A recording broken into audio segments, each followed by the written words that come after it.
All men are geeks. Stop denying it, you bastards. And some of us are tabletop role-playing game geeks. Join us for some non-SJW, non-woke, non-PC bullshit, old-school advanced Dungeons and Dragons.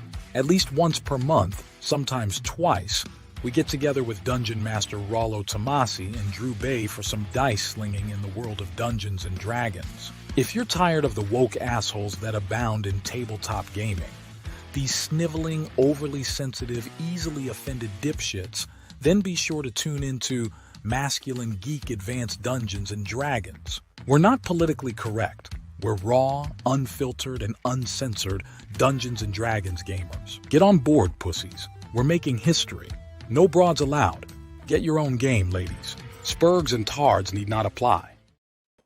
Welcome to Masculine Geek, where men gather to discuss life, love, and all things geek. And unlike most YouTube channels, we don't beg for super chats. We don't play cutesy little sound bites. That crap is lame and feminine. We're men swapping notes and gathering together for men talk. We don't whine about politics or trendy red meat topics. That's juvenile 13th grade garbage. Masculine geeks are men of courage and honor that gather together to discuss our hobbies and interests. Get on board, gentlemen. I love that Tarns No Door stuff, man. Thank you. All right, everyone. Welcome to Masculine Geek Friday Night Rogue broadcast. We're doing some mini painting and just talking and hanging out and talking some trash. We have some players that are players. We have some painters and fellow masculine geeks that are late. It's nothing new, so we're kind of used to it. But we're going to get started. There's the hammer. We're going to get started now and have at it and enjoy the broadcast, everybody. Thanks, man. So what's up, guys? Not much, man. Well, we got me on stream. The first part, this is a gift I'm doing for Thor. People get to see it now. This is one of the first parts off the 3D printer. For the miniature. Where's my camera right there? The miniature that I am building Thor. That is just the knee. Nice. To give you an idea. I'll tell you what, the painting's going to be a lot easier. That's a normal Warhammer size miniature. This is the knee. I know. That's really cool. Nice. Trying to get the files organized for it, and that's why I haven't started painting it. What faction is this one from? This is going to be you can do it either loyalist or traitor legion / faction chaos. It's going to be the biggest Titan they sell. It's this company's mock-up of the biggest Titan that Games Workshop makes. Wow. I bought the files for a knockoff version, but they're Titans, so you can do them however you want. A filament or filament, right? This is on my my big resin machine. Wow. I gotta actually cure it. I gotta finish washing and curing it, but yeah, that's just the knee. All right, I'll have to show you guys what the lemming I'm working on. You'll see how bad I actually am. Hang on. I don't have my hotkeys ready. And I'll find the link for it, and I'll put it in the chat.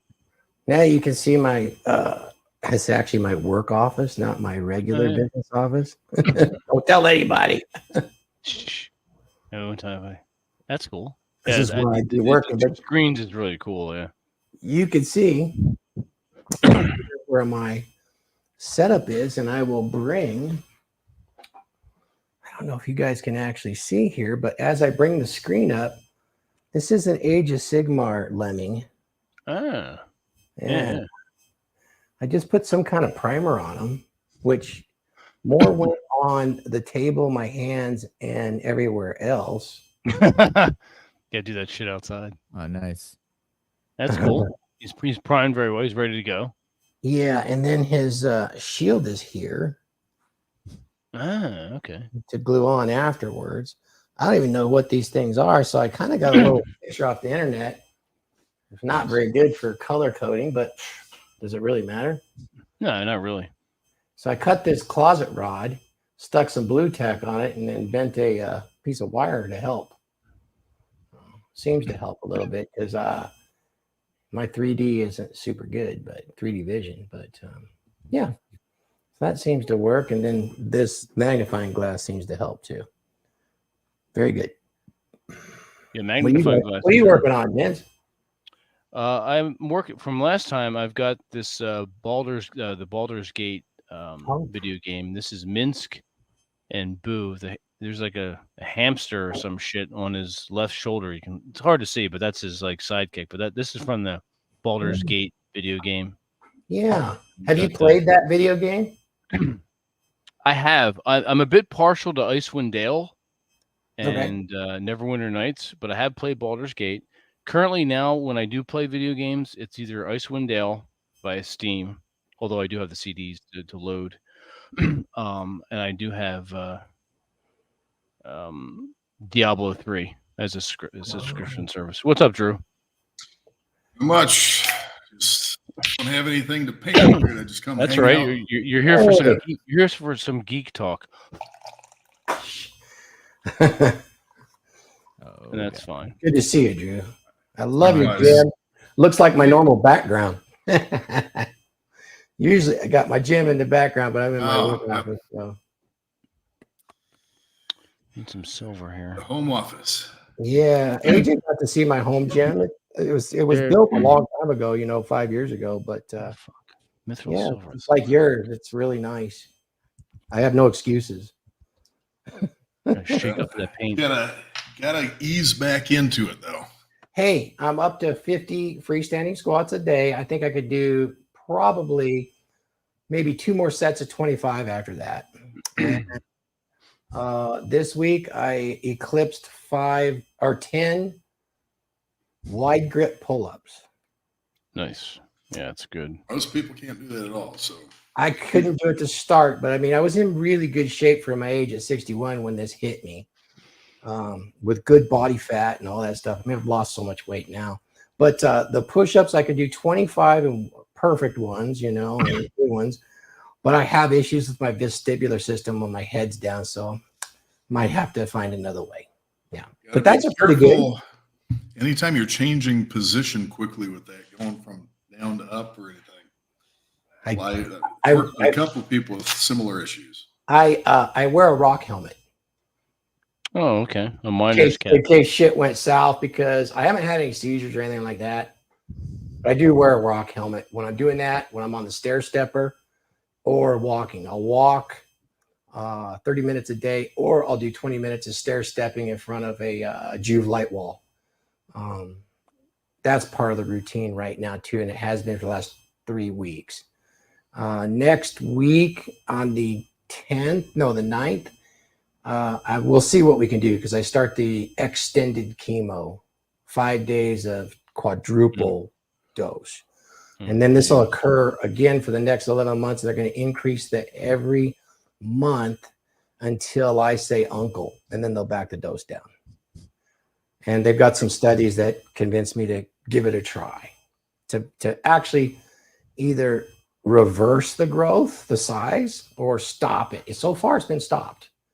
That's good. So, yeah. Hopefully it reverses it. That's going to be. I think they're going to find no new tumors or anything when they do the next MRI. I feel that good. I still have the traumatic brain injury sucks because it messes with your eyes. That's anybody that gets a traumatic brain injury, and brain surgery kind of is traumatic brain surgery or traumatic brain injury. So those symptoms are a little tricky. I'm going to try to get some of them solved with special glasses and stuff like that. Yeah. But yeah, I have that. And then I have some eye rings in the ceiling in case I got super bad. I do have some harnesses in case that falling does become an issue. It's not going to, though, or it's not going to become an issue. Yeah, just in anywhere that you think you might need it. I know that they sell like bars that can be attached to walls and other surfaces. Just I got handholds. I got it. I got it because my wife went full quadriplegic 3 years ago. I have the parallel bars. I have everything set up. So, yeah, I got bars in my sauna, and I got bars leading into my spa. I need to get some in here for leg days. Oh, yeah, you're hardcore in it now. You're doing a competition how's your soon, low back aren't you, Drew? handle it, though? How's what him? How's your low back handle and all that? Yeah. It was really fucking bad for a couple weeks in late January and early February of 2023. And I managed to get it back to where I was pain-free in about 2 weeks doing prone lumbar stretches, prone lumbar extension stretches, and just hanging from a chin-up bar. And later added in some other lumbar stretches, all stuff from McKenzie Institute. And just doing that, and I've got a lumbar roll on the desk chair in here, in the car, everywhere. Adding those in, and then being really fucking cautious with my posture when I'm sitting, driving, stuff like that.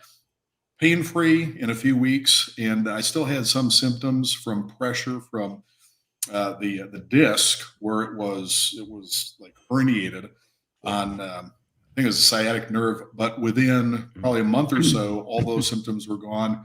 Started deadlifting again with a super light fucking weight, and I'm back to where I was before that. So it took a little bit to get to where it was pain-free and asymptomatic, but since then I've been able to get all the way back and have had zero problems with it. Fortunately, no effect on my thighs. That was one of the things that I was worried about. Some people get nerve damage, anything in the neck, low back. Yep. You can start, if it has an effect on any of those nerves, you can start having noticeable asymmetry left and right. There have been some bodybuilders who have had neck issues, and you start seeing maybe their lat on one side or their arm on one side isn't or quite leg as gets shorter. as the other. Well, you get differences there. I had a client once who had a nerve nicked when they were doing surgery on his low back, and they completely screwed up one of his legs because of it. That little nick to that nerve, he ended up with his right lower leg atrophying to where it was like a fucking stick. It was bad. So I was a little concerned. I mean, I wasn't expecting that from a herniated disc, but I was a little concerned that, oh, fuck, I'm going to end up with asymmetrical thigh. I mean, it's not the end of the world. I shouldn't complain It can about lay that. you up, and I've been laid up after squat day or leg day. One thing that helped me a lot when I was at my heaviest was I learned about reverse hypers. Have you seen the reverse hyper extension before? I would not recommend them. I wouldn't do them. Not the machine. Especially, I would just use the countertop and lay on it, and then I would lift my legs with no weights. Do about 10 or 15 as a warm up. depending on how somebody does them, they might not be terrible, but I'm not a fan of the exercise with or without them. Is that because of physiologic or the anatomical position? There are a bunch of issues with it, not the least of which is you don't want to be lying on your stomach, putting all your body weight on your abdomen when you're doing something like that because of the effects on intra-abdominal pressure, circulation, other things. Often when people do that, they, as a general rule, if you're going to do any type of a lumbar extension, you want to be seated so that the pelvis and the lower body is stabilized, and you are extending your back with your upper body moving rather than your leg supporting yourself. Yeah. The exception might be if you are lying supine, if you are on your back on a bench using a hip extension machine. But for those, the target is the glutes and the hamstrings, and the lower back is mainly just contracting to stabilize the pelvis. But I wouldn't have anybody do reverse hypers or anything where they're on their stomach. There's a whole lot of other issues with that in terms of how people are holding on to stabilize themselves. Typical head and neck position. The resistance curve for that is completely backwards. There's just it's not. I would rather just do a stiff-legged deadlift with the leverage machine here, or barbell or dumbbells or cables. Kettlebell. I've done that to warm up too. Just one. I wouldn't use kettlebells for anything other than doorsteps. Then what? Farmer's walk? No, to hold the door open. Oh, you wouldn't even use a farmer's walk? Nah, no point in doing it. To hold the door open. That's funny. That's about all I'd use kettlebells for. That or paperweights. Maybe a boat anchor or something like that. A boat anchor. That's fucking funny. Just really not a fan. I know there's probably So you don't like. So what you're saying is you don't advocate the use of the kettlebell. I've seen a lot of people get shoulder injuries from it. I never did. Shoulder, back, hip weights should be lifted and lowered very slowly under strict I agree with control, that. Yeah. rather than swung or jerked or yanked or Right. cleaned, Sure. dropped or anything like that. And most of what you see people doing now, the whole point of the kettlebell, having a handle that is outside of where the center of gravity is for it to be efficient for swinging. It's not really well designed for anything else. Right. Poor for shrugs because of where the mass is. You're better off having a dumbbell where the center of gravity is like right in the middle of the handle. Oh, that's nice. With, Got a set of power blocks many years ago up to 60 Those are pounds. decent. Those are pretty good. I like those. You know, they're the old ones, and you got the center handle, but then you got the outside, so you could grab 2 hands if you wanted to. Yeah. They're expensive. Whoo. Damn. It's a huge space savings, though. Yeah. And So you what's gotta up with the set- kettle? What's up with the kettlebell trend then? It's just like a trendy, fashiony It's kind just of thing. the fitness industry is full of Kind of all sorts of retarded. things that are popular because somebody has to come up with something to differentiate what they're offering, what they're selling. And often what you'll see is they'll take something that had been popular a few decades previously. The stuff keeps coming back. They'll give it a new name or they'll add their own spin on it. And a lot of it's just marketing. And a big part of it is this idea people have now that somehow these things are going to improve your explosiveness and your functional strength. Yeah, I've seen a lot of that. It's a lot of marketing. I got into the Gotcha. kettlebell not for that. It was many, many years ago in my late 40s. I was a trainer for powerlifting, spent a lot of time on the road. Didn't really have, because you'd be out in the middle of nowhere with no gyms. I had one thing I could bring in that truck, and I brought an adjustable Apex kettlebell, 5 to 60 pounds with 5-pound weights. And so I traveled with that for about 6 months, and I got in badass shape with that thing. But it was just me as the supervisor, contractor coordinator, a lot of times just standing in the middle of the desert while all the guys were getting shit ready. It's like, might as well, not having access to anything else. But when I did start looking into kettlebells, you're right. A lot of marketing, a lot of shit I didn't like, and then I had other guys that were in CrossFit that were on my crews that were into kettlebells, and Jesus, the injury rates were huge. CrossFit used to have on their official website, I haven't been there a while. They used to have this forum, and there was an entire space in the forum dedicated to discussion of the CrossFit injuries, people talking about how they could work around or through or try to fix their injuries. And at one point, there was over 50,000 posts, and these people were absolute. There's no polite way to say it. Absolute fucking imbeciles.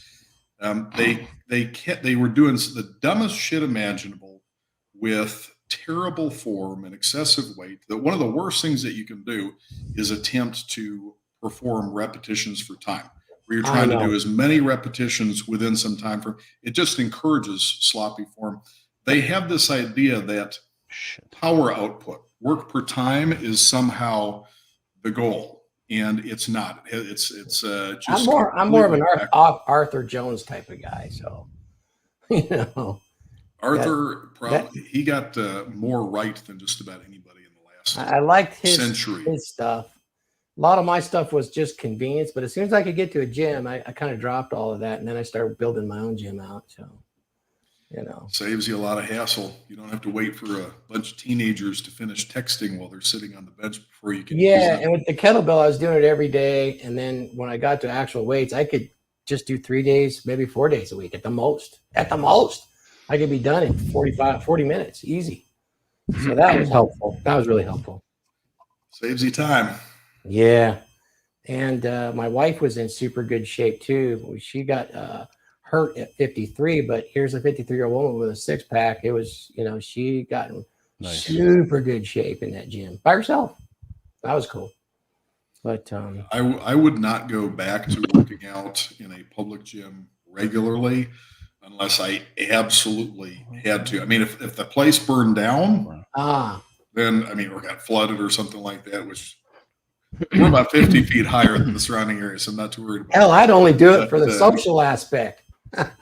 You go, just go and chat, be old man and chat with people and stuff, The only time that I go to the gyms shit. now is if I need to, because I'm still doing online training. I still do some consultations. And for a lot of the clients, if I don't have a machine here that I want them using in their workout, if they're going to a gym where they have a very different machine than one of the ones that I've got here, I'll find a gym in the area that has similar equipment to what they have access to in their gym. I'll go get a day pass. I'll go in there and I'll just record demonstrations. Oh yeah, that's perfect. It's convenient to have a bunch of gyms in the area with some diverse equipment to be able to do that. But that, and then we have this just an amazing, actually a couple of really great gyms here. But one of the best gyms in Central Florida is the Iron Religion gym over in Orlando. And a huge gym, It's a cool name. wide selection, great equipment. And they have a posing room there, a room set up. It's probably about half the size of this space here. For selfies. Mirrors on 3 of the walls. Well, for selfies, but they've got 2 walls that are parallel, For full TikTok mirrors, and reaction then an videos. angled one, and then they've got an angled mirror on the ceiling and one wall. So wherever you're standing, you can see yourself. Well, not everywhere, but there you can stand in there where you can see yourself from the back and where you can see yourself from the side, which allows you to work on some of these poses without having to twist your head. There's no mirrors when you're standing on stage, so you have to learn to do everything by feel. But when you're starting out, it's really helpful to have the mirror so that you know what That you makes look sense. like in a particular position, so you can learn that. And then at some point, you close your eyes, you hit the pose, then you open to check. And when you can just hit the pose and open your eyes and you nailed it, then you still have to once in a while use the mirror just to tweak things. But that's the goal, is to get to that point where you just do it without needing any visual feedback. So that reminds me of a funny story. In my home gym, you can see I have mirrors. Now on the wall where I was standing, it's fully mirrored as well. I did that. And then in the rest of the house beyond this, I lost all my internet. It took me freaking 6 months to figure out why. I ended up hardwiring.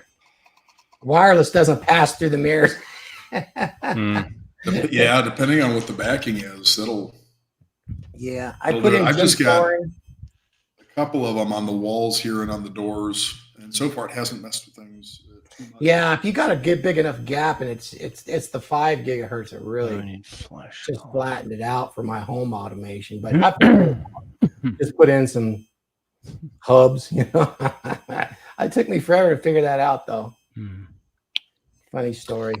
It's nice to have the mirrors, though. It helps with some things. I think it's mandatory to do the right thing. It depends if you're doing some exercise, like if you're doing a lateral raise, Mhm. if you're doing dumbbell overhead press, doing things like that, you want to be able to make sure that you're moving symmetrically. With all the machines and stuff we've got here, though, I could close my eyes and do this stuff because the path is constrained. So Do you find that, particularly in the style that you use, which I love, by the way, that you can get more mind in your muscle with the use of the mirror? Yeah, that's part of the point of it. If you have, so a lot of people get this completely backwards. There is a popular belief that instability is beneficial because if you have less stability, it requires you to put more effort into using various muscles to stabilize the body, which is absolutely fucking backwards. The more you have to do to maintain your balance and body position, the more your attention is diverted from contraction of the target muscles, which is the most important Yeah. that you need to be focusing on during an exercise. If you've got a machine that you're sitting on and you have your pelvis, your back supported, and you have a constrained path, provided that the path is biomechanically correct and that you're positioned correctly in the machine and moving correctly. If you have a constrained path, that might work. you don't have to focus. Your attention is not divided between maintaining your balance, having to work as hard to maintain correct body position, and focusing on the target muscles and the correct body movement and your breathing and keeping uninvolved muscle and all these other things. The better stability and bracing, the less your attention is diverted to those things, the better you can focus on the contraction of the target muscle and the joint movements that they produce. Yeah. If you can do an exercise with the barbell, it's going to be, in in most cases better than with dumbbells because you have the I'm gonna constraints spill of my the goddamn bar drink. keeping the hands that are fixed with. Don't do If that. you man. can do an exercise seated instead of standing, it's better because you reduce the balance requirement. That's one less thing that is diverting Put more of attention. your mind in it. Yeah, no, Back support, on and on Yeah. and on.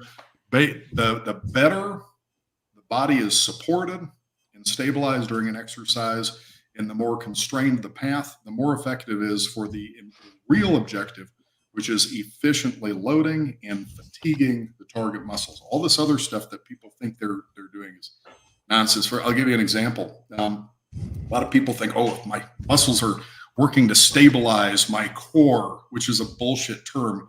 There's no fucking, you don't have a core. Your core is your the inner part, it's your gastrointestinal organs. right. I can't take anybody seriously who talks about, stabilizing the core and all that. Stabilizing your core. It's the abdominal pelvic muscles of the abdominal pelvic region they're usually talking about. Anyways, if you're maintaining balance, it is because your center of gravity is positioned over your base, and the lever against the muscles that are doing that is typically minimal. Involvement in an exercise doesn't necessarily mean that a muscle is being meaningfully loaded, that's being challenged. Take a barbell curl. If somebody told you that they're going to do a barbell curl to work their glutes, you would think they were an absolute fucking idiot, and you'd be correct. You idiots. But if you're doing a barbell curl, if you're standing, holding a barbell, to remain standing upright and not fall forward on your face, you're working muscles in your feet, your lower legs, your thighs, your glutes, your lower back. You've got muscles in shoulder girdle, chest, maintaining arm positions so that the arms are staying where they're supposed to and not moving back as you're curling the bar. The barbell curl targets the biceps and the other elbow flexors, but it involves a large volume of muscle throughout the rest of the body, including the glutes, using as an example here. But the work, I shouldn't even say work, the force that the glutes have to produce to maintain, even if you're using a relatively heavy barbell, the force that your glutes have to produce, the demand on those muscles in stabilizing the body during that exercise is so low that they don't receive any kind of meaningful benefit from it. So technically, if you're doing a barbell curl, you're using a lot of other muscles to stabilize the body, including your glutes. But it would be absolutely fucking stupid to say, I'm going to do a barbell curl to work my glutes. But that's what people are saying when they say, I'm going to do like a standing one-armed press, or I'm going to do this one-legged deadlift so that I can engage my stabilizer muscle. It's fucking stupid. Yeah. The muscles in the abdominal pelvic region are important. They're important enough that your program, not necessarily every workout, but your program needs to include exercises that are specifically designed to load those muscles in accordance with their function and effectively stimulate them, not rely on their involvement in other movements. Plus, as soon as you add balance challenge, you increase risk. There's all sorts of other problems. I hate bows and balls. It's what about BOSU? Yeah, BOSU balls. It is one of the dumbest fucking things, and it doesn't go away. Those fucking balls. They are a fucking balls and bands are a fucking plague on the balls. And you go to every fucking, well, I shouldn't say everyone, but most physical therapy and occupational therapy places you go and they'll see all these TheraBands, all the fucking balls and the BOSU and all. It's a bunch of silly bullshit is basically what it is. And they should, if they knew what they needed to know, they would be terribly embarrassed to have any of that stuff. Yep. Balls are for the beach and for playgrounds. Yeah. So stay away from the balls, is what you're saying. Stay away from the BOSU balls. I'm trying to think if the there balls might are be okay if you something. can lay your girl down on it, you know. I'm teabagging your girl. They probably have some application in the bedroom, but not in the You gym. saw the mirrors I had in my gym. Form's important. That's why we got mirrors in the bedroom. Form's important. Oh yeah. No, I used to have a blast. I used to go to. I had about 5 of them I go to when I was traveling down in the LA area, and I got to go to a lot of NPC bikini competitions because of it. So just had a blast. It was really fun. That's I had one reach out not too long ago to see how I was up with doing. this shit? It was cool. Just be good to all of them. That's what you got to do. Even if they like the bosom ball. Balls right in your face. Some of the exercise those NPC competitors do crack me up. It's like, you don't need any of that. A lot of the stuff, and I try to be nice about it. I don't bring this up talking to any of these people because I don't want to argue about it. It's a waste of time. People are going to do what they're going to do. But the vast majority of stuff that you see, a lot of the female bikini and wellness competitors, and some of the figure and wellness is basically bikini, but with more muscular glutes and thighs. They spend all this time doing all this silly, goofy glute exercises, and they don't need to. They don't need. Well, to they do want a you to small see their I'll be right back. Somebody's at my front door. It's a lot of it on social Postman media. always rings twice. Yeah. They want to position themselves. It's basically They want you to see their asses. They're showing off their asses. Which hey, if they want to, I have no problem with that. But go for it. In the right venue. But not everything in its appropriate time and place. Yeah, but it's the exercises that I have a problem with because it's really silly, inefficient, and often most of it is not necessarily dangerous, but it's just a lot of time wasting, silly bullshit.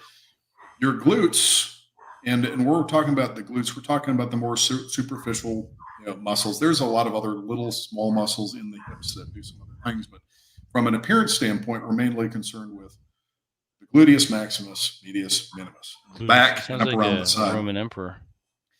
And you can very effectively, target all of these with 2 movements.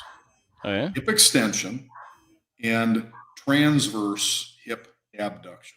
What is that? Basically, what's so that? transverse, if we divide the body into, when we're talking about anatomical movement, it helps to have planes of reference. So you get this plane as your frontal plane. That is a vertical plane that divides your body into front and back.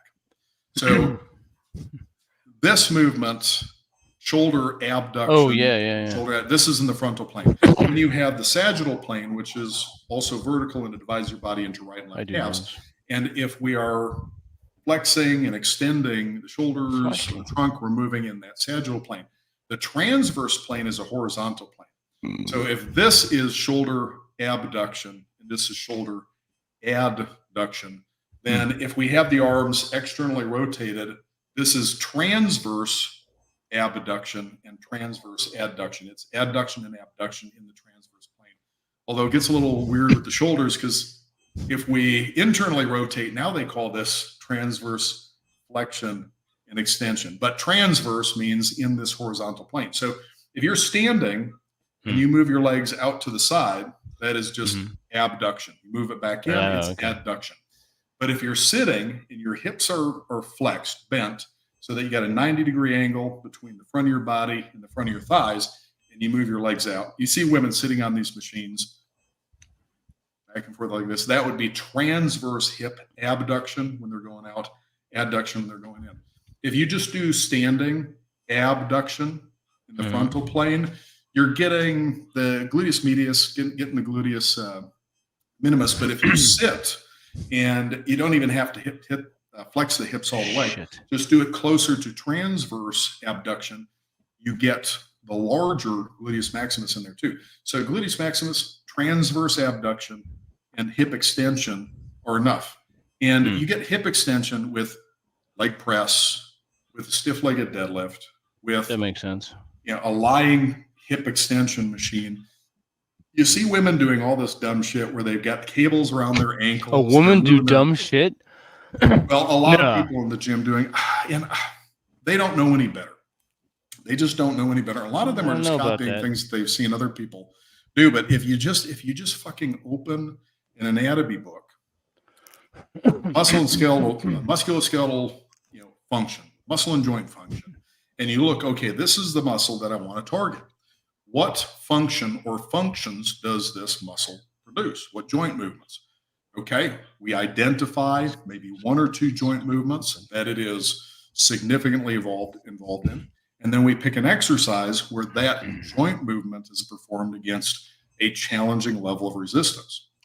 So, and ideally, I mean, the resistance should vary somewhat proportional to the strength of the range of motion, so the muscles being consistently challenged by the exercises. But the glutes, you don't need it. You don't need to do a dozen you don't need to do a dozen exercises for any muscle group. Most muscle groups, 1 or 2 exercises is enough to effectively target. You get some, like your pecs or your trapezius, that have fibers that are oriented a bunch of different directions, or like the delts, your shoulders. If you've got fibers that are oriented in a bunch of different directions, like huge difference in the angle, then maybe 3. But these people that are doing, I've got like 5, 6 different chest exercises. You don't. Yeah. You don't need kind of a waste, right? A dozen exercises for your butt. Yeah. Or your abs. I see people do these entire fucking ab workouts, and it's dumb as fuck, because your abdominal muscles flex. You don't, just because a muscle is capable of producing a lot of different movements doesn't mean that you need to perform all those movements to completely develop the muscle. You pick 1, maybe 2 movements that significantly challenge those muscles, and that's good. Abdominal muscles, lumbar flexion, and then either right and left twisting or right and left oblique flexion, and you're covered. But people are doing just entire workouts doing the abdominal stuff. I see the dumbest fucking shit ever. And you know what? I think Instagram encourages this, because Instagram is notorious for that shit. People try to innovate. They come up with all this goofy cable shit. Oh, I got to do 1-armed rows where I pull back and I twist in, and I got to do this thing. I saw this fucking kid, and he probably saw this on Instagram. So we've got a hammer strength front lat pull down right over here. He was, instead of sitting on the machine and using it correctly, pulling with both arms down back, he's sitting in the machine sideways. He's got the handle pulling down like this. Oh, I've seen that shit before. Right behind him, literally right fucking behind him, is a hammer strength wide pull down where you've got handles where it's specifically designed for the same fucking movement. So rather than go and use the machine that is specifically designed for the movement, which is not the best movement for the lats, but it's an okay movement, he's sitting there doing this dumb shit on the front pull down, which it was not designed for. It is not a good fit for, probably because he saw it on Instagram. You hear that, people that are watching? In the Instagram, 99%. Any of you on the Twitter right now watching, stop doing that dumb shit. About retards. Conservatively, 99%, that much, less than 1% of the exercise demonstrations that you see on Instagram. I joined your hit list almost a year ago. I've been doing the stuff that you have listed in your form. Everything there. I mean, literally, and where I have the exercise listed. Basically, here's what I did. And and you showed a long time ago. Neck to ankles. You don't want to neglect anything, but you don't want to. That's one thing I haven't really gotten into, is doing the neck, and I'm not sure how to go about that. Really, really simple, and you don't need any specialized equipment for it. No. So your neck muscles are capable of producing all sorts of movements: flexion, extension, right and left flexion, rotation, and then different combinations of these. You also have some protraction, retraction, other things. But flexion and extension, those two movements. Flexion is forward. Flexion is forward and extension is back. All right. Those two pretty effectively target almost all the large muscles in the neck. There's some like super tiny little, like cervicus capitis, some little ones in the back that are involved in rotation that don't quite get involved in extension. But if you don't have a neck machine, you get a towel, you roll it up so you've got a pad, maybe a few inches thick. You lie on your back on a bench. You put it under your head, between your head and the bench, and you press back, extending your neck against the pad statically. You're not moving, you're just pressing so that you're contracting, you're producing force. Oh, okay. And you do that for 90 seconds. You start with you press on the pad. Yeah, you're trying to push your head back through the bench, and your body weight will keep you from coming up off of that. So you start with barely any effort. And over about 5 seconds, you ramp your effort up until you're contracting moderately hard, 4 or 5 out of 10. And you maintain that effort for about 30 seconds. When you get to 30 seconds, then you ramp your effort up again until you're contracting almost as hard as you can, maybe like at 8 or 9 out of 10. And you keep that going until you get to 60 seconds. Then you ramp your effort up again, as long as you don't feel any like head pain or anything sharp, and contract as hard as you believe you can safely contract for 30 more seconds until you get to 90, and then you gradually ramp that effort back down. You ease off. You don't let off all at once. Yeah. You turn over, get face down on the bench so that their pad is under your forehead. You don't want to be smushing your face into the bench and not be able to breathe. But you turn over, you put your forehead on the pad, and you tuck your chin just a little bit so you can just fit your fist between your chin and your sternum. You want to flex slightly, and then you do 2 things. You think about pushing your forehead through the bench, and imagine that you're also trying to pull your chin down. Now, if you're putting your weight on your forehead, you're not going to be able to do that. But that's the intent, is pushing your forehead through the bench or through that pad on the bench, and then tucking your chin at the same time. All right. 90 seconds, 30 moderate 90 effort, 30 almost as hard as you can, and 30 as hard as you believe you can safely contract. And this will effectively strengthen your neck. I've been doing this for years because we don't have a neck machine here. Now that we have a cable machine, I started putting a strap around the head and just lifting the weight just an inch and holding it. And when I can hold the weight for 90 seconds, I'll bump it up just a little bit. And I do that in front and back. But we got a hammer strength plate loaded neck machine on the way, and it's supposed to be here late July or early August sometime. So hopefully it gets here soon. Okay. Going right, cool. Thank you. Right next to me there. But yeah, this way, and your neck, hopefully you're never in a car accident or get cold cocked by somebody. But the stronger the neck muscles are, the better they are able to resist forces that would cause your head to get whipped around quickly. It will reduce your risk of a brain injury if you are in an accident or you do get hit, or if you are injured, it will reduce the severity of it. They've done studies where they took football teams, and after they started having the players do regular neck exercises, the incidence of concussions went down by over half. So a stronger neck is protective. Not just the neck itself is less likely to be injured, but also your brain. And most of the time, unless you live somewhere warm, what are people wearing? They're wearing shirts and pants. Your face is exposed. You can't really do much other than get lean to improve the shape and appearance of your face. But your neck, after your face and hands, the neck is the most often exposed body part. If you got short sleeves, then it's your forearms.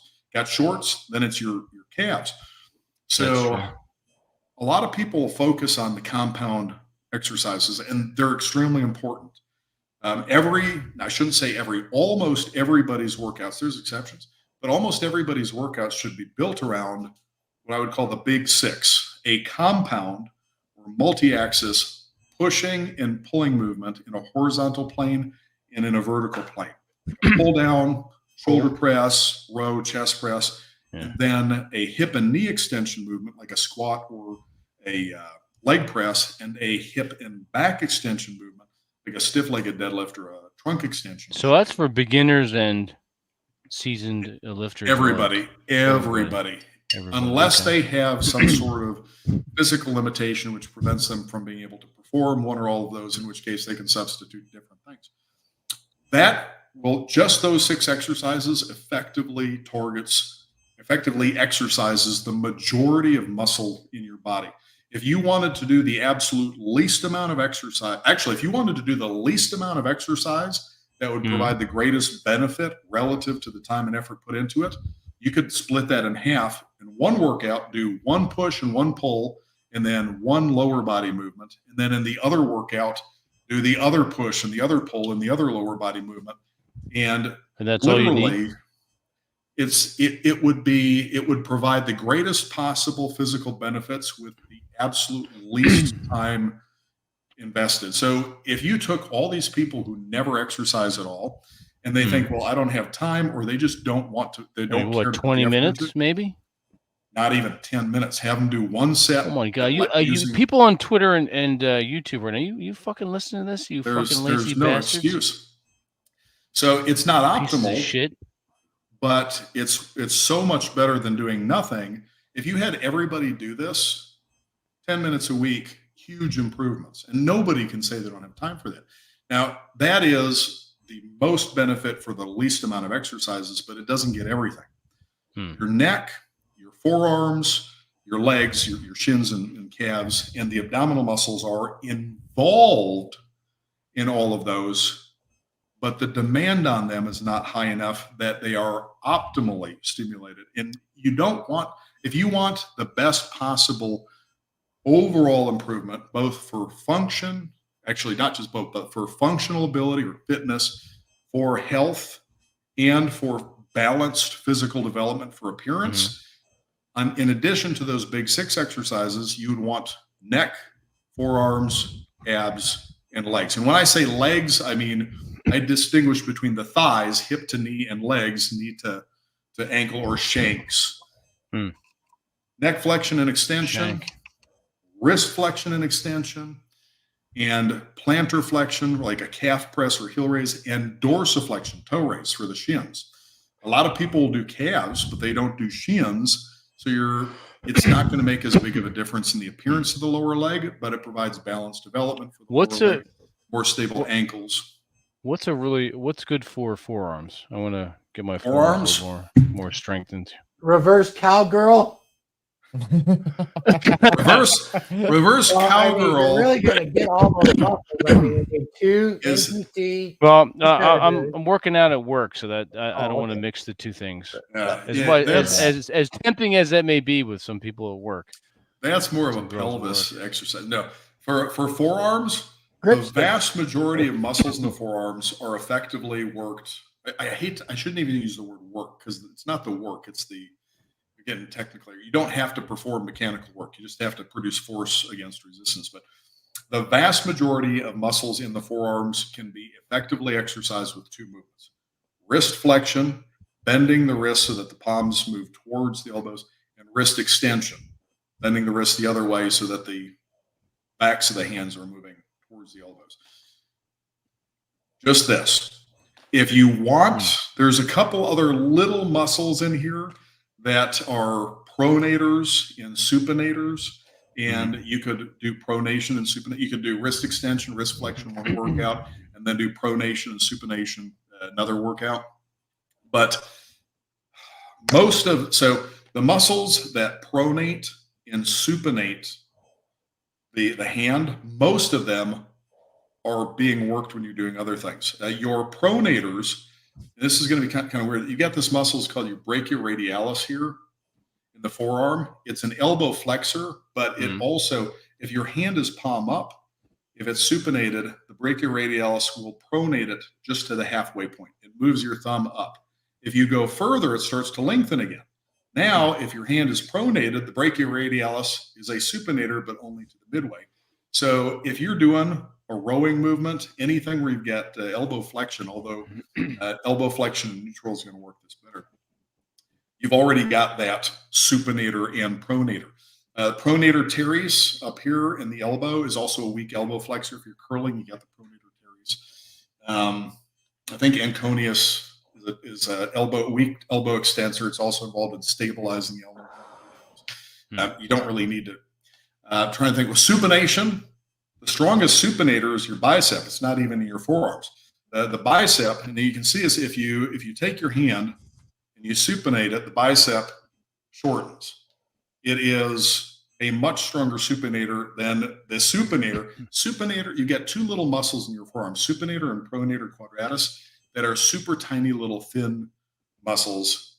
They barely make up any of the mass of the forearm, and they're not even the strongest supinators or pronators. So if you want to be really thorough, you could alternate wrist flexion and wrist extension with pronation and supination.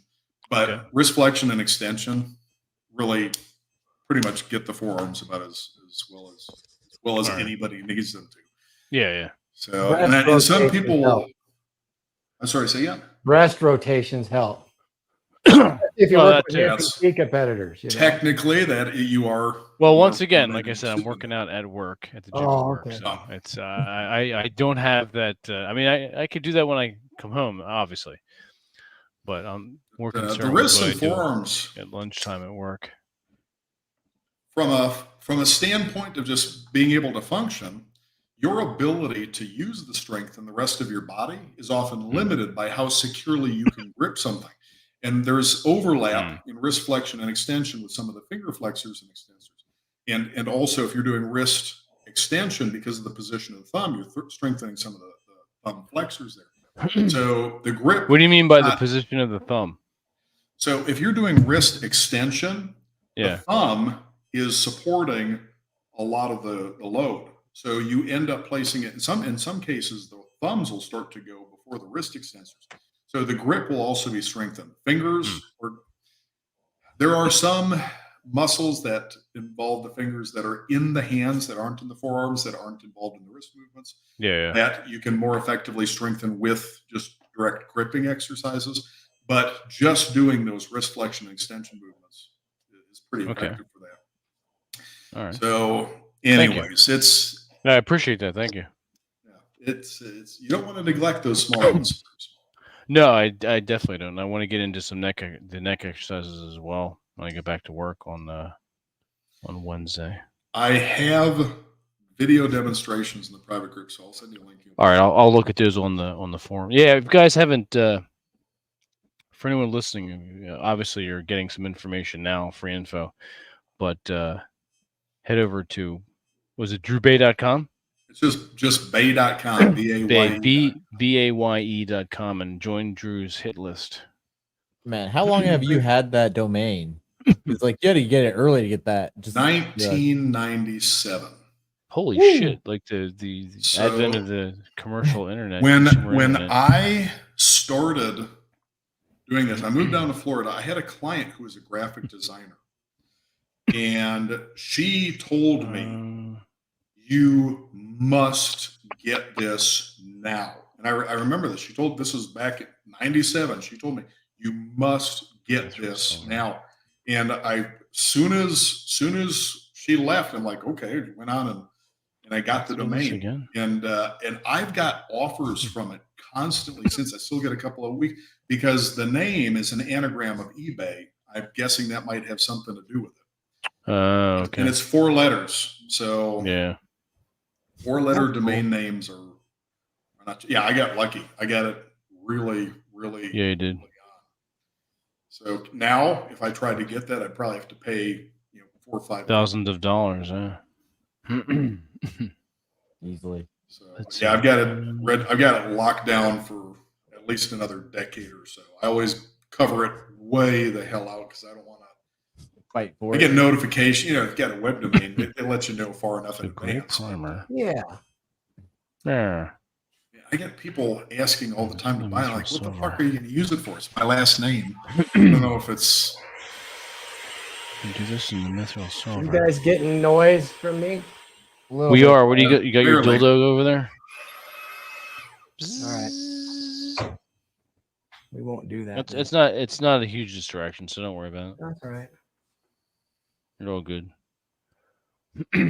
We're very informal. Jealous. You guys have stuff to paint. I had a printer for a while. I ended up selling all of them because we hadn't done anything. Well, you don't. I mean, you can get a printer, but I got 2. You can also have AJ do them for you and send them to you. And then what you need you need to get the brushes and the paint. Yeah, I don't even know where I would put the printer now. I used to have the space. Once again, don't worry about the printer. You need the brushes and the paint. That I can get. Yeah, just pay me for the resin and postage. You do that. Yeah, I'll be sending you an order and some stuff soon, AJ. So don't worry. All right. I'll PayPal you. PayPal you, see? Yeah. These little Warhammer lemmings are just too small for me right now. Well, AJ's got this like large fucking thingy printed out for you. The link to it's right there in the chat.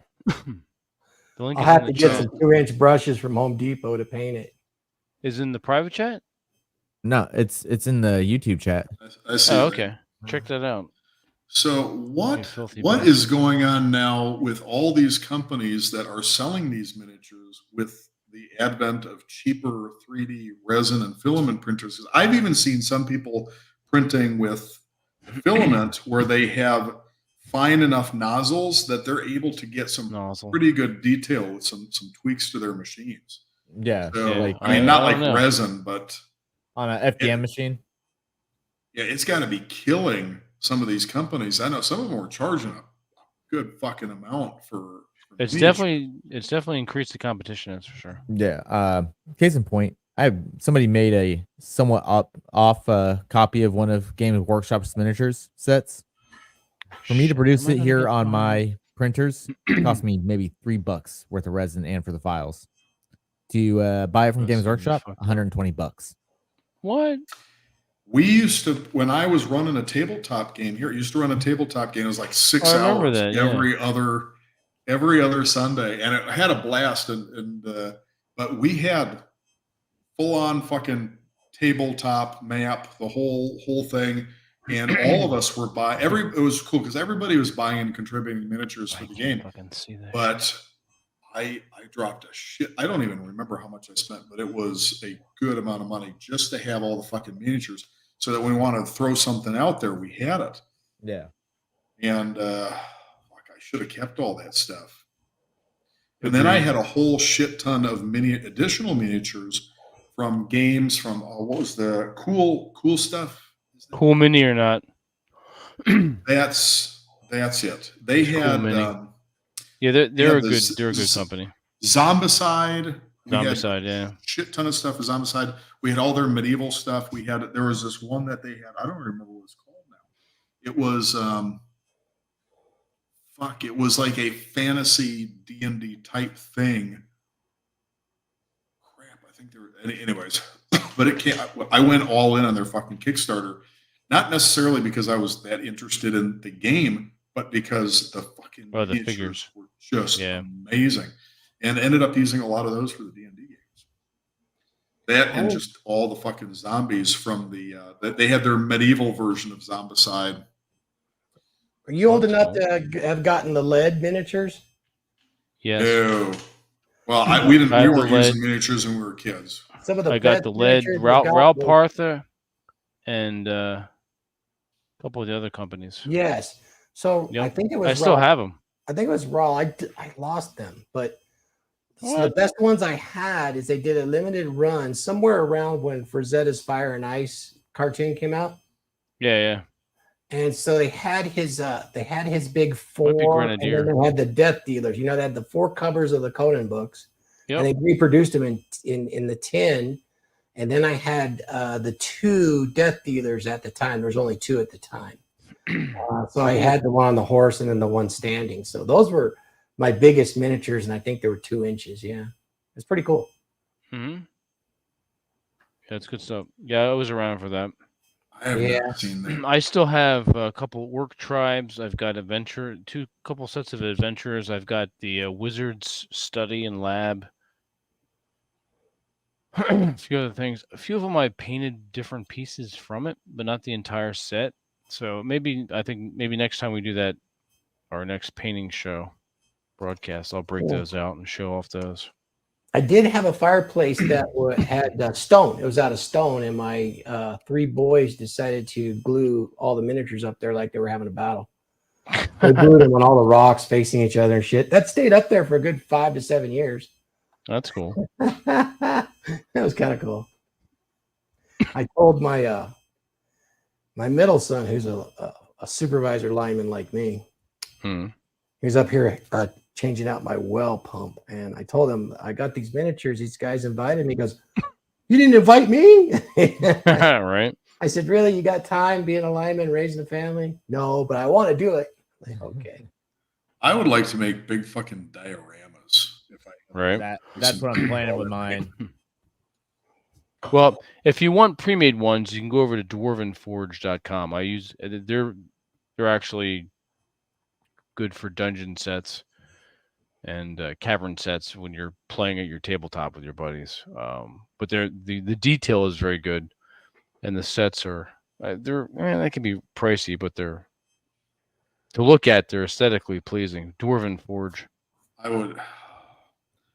We don't have the space for it here. One of the reasons we want to move is so we've got more room because I want to double the size of the gym. I want to have a nice big craft room for my wife to do. She does like custom cell phone cases and pins and all sorts of things for Etsy. And I would like to have a room That's awesome. just for painting, like painting cool. and stuff. And the miniatures, I want to have more space, but that's what I would do. I'd make fucking dioramas. Great primer. Oh, that's great primer. All right, let's use the great I would primer. love to be able to get back into my regular painting. When I got your illustration? Yeah, when I got hung up at the 12,000 volts back in 1990, my recovery was to learn charcoal and graphite pencil. Like art. Which I did. I went to classes, did nudes and all that stuff, and learned how to do that, and then did oils and acrylics. I got good enough so that in 1999 I could sell my artwork of Power Lineman online, and it funded just about everything for the next 10 years, all the purchases of my homes and businesses and all that. And I finally, in the last 2 years, moved to Photoshop and a screen you could draw on. And I love the shit out of that. But pushing on the career for the last 7 years to stock my retirement was a little more important. So, but I'd love to do that. I love Photoshop and all that. Different medium. I was never very good at painting. I could sketch okay. I was never very good at painting. Probably because I just didn't put as much time into it. But I did enjoy it. Shoot, I could set up a Frazetta painting and then started pretending I knew what I was doing. I messed up a lot of them, but you know what? They dry. You paint over them. I don't think there's any talent. I think it's only the matter of hours you put into it, to be honest with you. If you put enough hours in it, I've seen guys that are just freaking phenomenal. You put enough hours into it. I got good enough to wear all of our graphic T-shirts and stuff, and we had 35 of them at one time when you still had to screen print everything. They sold really, really well. And now the print on demand put me down. That really sucked away that business. Print on demand has been a blessing and a curse. I know a lot of people who I was making okay for a while. I was messing around with Photoshop and I was coming up with T-shirt designs and selling them through, I think it's Cafe Press. And for a while I had all this money coming in, and also my sales just started dropping off. Other people were stealing my artwork. Oh yeah, that had more, and it was just rampant. Yeah, it was a huge problem for us too. And I had a chance to invest in a print-on-demand company that ended up doing really well. And I was just pissed with people stealing one-offs, and I should have done it, but I didn't. So there's just so many fucking shameless thieves out there. I had an RV garage filled with 36 different types of shirts, sizes a small to a XXX, short, long sleeves, filled with shelves and racks and stuff for a long time. It just every day was 8 to 9 packages rolling out. It was not bad. That was when search engine optimization was easy too, because I could reference links and develop partnerships with other websites, and that's what prioritized everybody. So if I was linked in with the industry and anybody searched for artwork or gifts for alignment, boom, I'd be number one. And I held that position from 99 probably right through 2011, 2012. It has gotten so complicated with all that stuff. Right now all I do is just focus on producing content on social media. Throw a little bit of stuff out here and there and let people know if they want more information, this is where you go to get it. Yeah, that's really good. It's been working so far, but if I had to go through, and I probably should eventually, go through and if any fucking SEO and fucking, what the hell are they called? These fucking assholes who spam me on fucking Twitter and Instagram all the time, asking to write my email. Mark, what are the copywriters? Oh God! Don't fucking contact me, because I will fucking report you for spam and block you. I get that too. I fucking hate these people. I wish I could reach through the internet and beat them. I mean, see, these people are just fucking imbeciles. So I'll go and I'll figure out how to do this myself, or I will ask somebody that I know Yeah. and whose judgment I trust for a referral. I'm not gonna. I need to do it. I'm getting off topic here. I need to do it eventually. Facebook is your best bet right now. They pay the best. I'll do They that. do. Talk to These Paul. fucking You assholes. know Paul Bauer from the Dragon Ship? Come On Man podcast? Have you done a video with him? I haven't been on his, but if he does, I'll talk to him. But these Yeah. fucking assholes. I'm thinking, okay, you are some random fucking dude from who the fuck knows where. Half the time I can't even pronounce their names. And you think that I'm gonna hire you because you fucking spammed me? No, fuck you. If I need somebody to do this job, I will ask people that I know who have successful businesses. Yeah. Who they use, and I'll get a referral from them. I'm not gonna fucking work with you because you fucking spammed me, which shows you have no fucking respect for my Or you time. get all those messages or text messages. Hello, how are you? If somebody What I sends miss? me a message, What I miss? and we're talking about all these fucking assholes who try to like spam and market their copywriting services, their SEO stuff. Oh, yeah, I on get that shit. Messenger, on social Shut up, media. you. If you're watching right now and you're one of those people, Eat a dick. fuck you. Fuck you. Yeah. Yes, eat all the dicks because you Eat all fucking suck. You fucking suck, and Eat all nobody the- should ever fucking Eat all hire the you. dick. If you want to get business, You hear that, Aaron Clary? fucking yeah. It's just that's not how you fucking do it. It's complete. It shows complete disrespect for What's up, people's Robert? time. I just wasted a couple seconds reading a message. Fuck that. My time is valuable. I'm not going to spend it reading I just some like shit from some- I delete the message and I block. Yeah, that's what I do. I report. It's like And then I copyright block people and that have delete. like 22 followers. Yeah. Yeah, and what are they doing? They're using fucking AI to do all the shit anyways. I don't think Yeah. these people are Correct. even doing the work. They probably all got fucking Or they ChatGPT farm it out or to somebody something. else. Yeah. Yeah. Yeah. Well, that's why I didn't farm anything out on my book. And in fact, I just passed my year Oh, shit. anniversary publishing and I got my average monthly from it in royalties. I was able to calculate it. It's not bad. It's just about $10 under and about 600, just around 600 a month, which is pretty damn good. That's about Oh What wow, you that's can pretty profit good on a for rental. Amazon. it's Amazon and Audible combined. And, oh, okay. Audible is Oh, good for you. 2/3. Very nice. Yeah, Audible's 2/3 of it. I'm shocked because I did no I advertising. will be right. That's nice. Yeah, So, That's some good some extra scratch. it is. As some months it'd be down around 200, some would be well above. It's so random. Still, it's something. Yeah, and I tried Come a on, you fucker. campaign, Vince. The Yeah. Amazon campaign, and it like I had to do all this stuff, and I kind of just broke even. And I'm like, damn, that was money going out, money coming in. I don't even know if it's worth it. It seems like kind of a rip to Right. me. It seems like a gamble where they're getting more commission or something, and then I make $2 or $3 on that month, and I'm like, oh well, at least I broke even. But I had to lay out the money. I had to lay out the money up front for every Mm. click. It's like, holy shit. Yeah. And I don't get it back until they pay you the next month. So I'm like, well, they're just sitting on all the damn interest, Pretty much. They're Yeah, using you as a bank. that's what I was thinking. Yeah, and they're using the sales I have like that too. I'm sure they are, making Damn, click through this piece of suggestions shit. and stuff. It's a strange system. It's sequestered. It's not like the old stuff where you could have a search the engine F? actually find you. Yeah.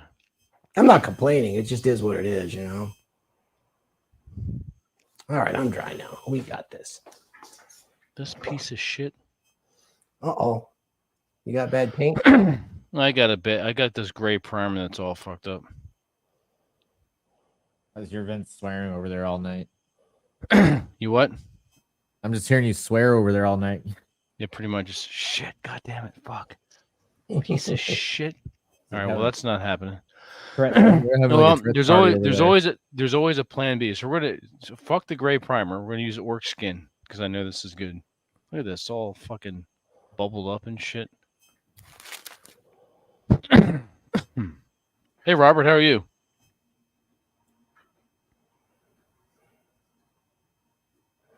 Good talking to you. I figured I'd keep it brief. No, that's fine. If you were talking, I couldn't hear you. No, I wasn't yet. It just took me a second to flip off the mute switch. mute? So Oh, that's all right. yeah, I just got in a little bit ago. I That's actually fine. Thanks should for be joining us. in bed because I need to get up in No, AJ. if you, about no, 5.5 I hours appreciate to you go to being work. here, but no, if you need to go, then go. I mean, that's always cool. Well, it's I fun. knew that Thor said he was going to stop by, and Yeah, I Robert. knew that AJ was going to be here, so I knew you would have a quality stream with the two of them. And then, of course, if Drew showed up to rant about It's even something, better, I don't yeah. know what more the audience could want than that. Yeah, Exactly. right. D&D and exercise. I mean, that's And we're not talking about Biden. Yeah, fuck that guy. This is the core of being a masculine geek. You got your D&D paints, your D&D, and you got your exercising. Yeah, Oh yeah. It's important to keep your body in shape, gentlemen. The third leg is the poon, right? DMing Oh is yeah, demanding. absolutely. It is really absolutely. Yeah. You got AJ, to make sure. Yes, sir. I'm almost done with these Space Marines. Taking me months. Nice. Oh, it's gonna I take can't me a move. while. Too, man. Speaking of which, That's right, I'm Will. psyched for Rolo's next game. Yeah. When are we doing it? That's on the 24th. It's at the end. Rawls said the end of the month was good for him, so that's what we're I doing. can't. Like 3 weeks. Holy shit. Well, we're masculine geek. I mean, if you want to squeeze in one of your games, I have no problem with that. Your We games are might awesome. be able to do like the 17th if that works. Thank you. Yeah, I've already. All right, I that's don't fine. want to give anything away. Don't but say anything. I'm rolling some dice in the background to determine random things that are happening because I'm kind of oh shit. so I'm borrowing some stuff from Jeffro. As well, you As- should. I as do want to I get just- another he's game. a fucking genius. I do want to get another one-off game with him. Oh, that was fucking. I'm going to awesome. try to get Frankie Frazetta to join us as well. Frank Frazetta's grandson. That'd be great. Yeah, he expressed an interest in playing when the last time I text messaged him back for that interview we had. And I That's told him I awesome. keep him. I told him I keep him posted, but I haven't because we haven't gotten it back in touch with Jeffro. But I think what we'll do is we'll do like a celebrity sort of one-off game and have Jeffro be the DM, and then get a couple other people like Frankie Frazetta. That would be awesome. That's so awesome. I mean, Yeah. it's so ironic. I just saw YouTube yesterday at the Frazetta girls. There. Yeah. I'm not going to go into detail, but there's some friction there. I don't even know anything about them. I just saw the YouTube. Yeah. I've been following them on Facebook. Yeah, there's Oh, the Frazetta Museum in Pennsylvania has nothing to do with the Frazetta stuff in Florida. Just put it that way. Well, that's too. There's a fractionation of the family, as it were. That's all I'm going to Yeah. say. It's I'll sad, remember but that. it's sad, but when there's money involved, that happens. Yeah, brothers and sisters don't always get along. Yep. Just is what it is. Yep. So, Yep. but anyway, I think you'd like to play a one-off game with us. That would be awesome. Especially if we could do it at the same time, get Jeffro on and everything. Well, that's what I'm saying. We want to get Jeffro to DM for us. He did a lot of really interesting things with his Trollopolis campaign with the patron Oh, yeah. players. Yeah, he did. And one of the coolest things about having the patron players was in the sessions that we would have, it was all the like lower PC level play where we were like, boots on the ground doing the adventuring. But then the patron players were like running fucking cities and kingdoms and armies and stuff and making big like world affecting decisions. And so I thought, we're not You doing. might as well do that too. Yeah, well, we're not doing one-to-one time, but we have different, and this is not spoilers. You guys are aware of all this stuff. Especially with We the sled have stuff. the Dark Elves Oh yeah, that that's have their agenda. We have the Wizard's Merfolk, Tower. the Wizard's Tower. We get the Merfolk. We got the Wizard's Tower. We now have this goblin horde that has been slowly making its way down the coast and is not that far. I mean, within, maybe a few, like you can see the smoke in the distance from Jorvik. Oh yeah. There are different Those groups a-holes. with their Fucking own agendas bastards. that are at play right now. And I'll sit down and I'll think, okay, so what are we going to do in the session tonight? What is going on in these other places that might affect this? And I don't want to say anything that anybody's doing, but I'm keeping this in the back of my head because anybody might pop up at any time. But so it makes it kind of interesting to have this other stuff going on.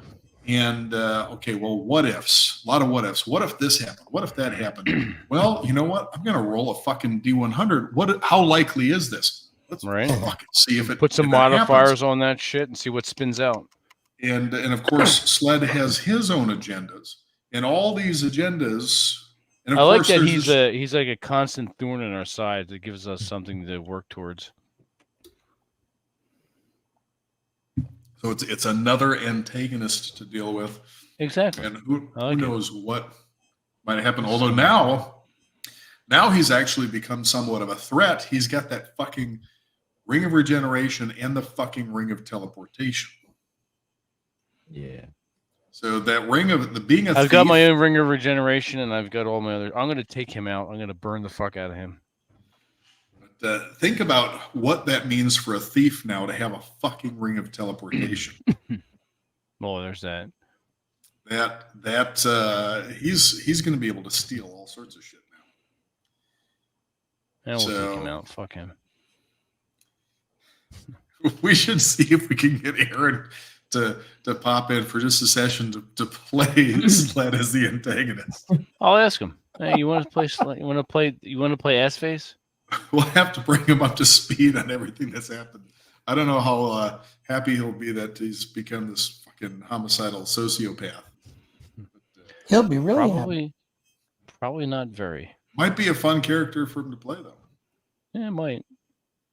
Maybe it'll be We're a pretty bad cool. guy every once in a while. It's not bad.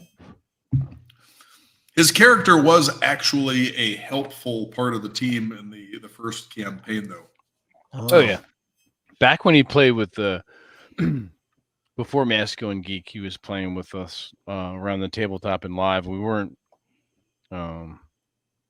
streaming too much, but he played Sled then, and he was a good character. Oh shit! I kind of feel bad about turning him into this sort of villain. Sled's been around. Sled has some lineage. He's been around for quite some time. Wasn't he? We'll say this is the alternate reality version of Sled. He was. He was in both, I think.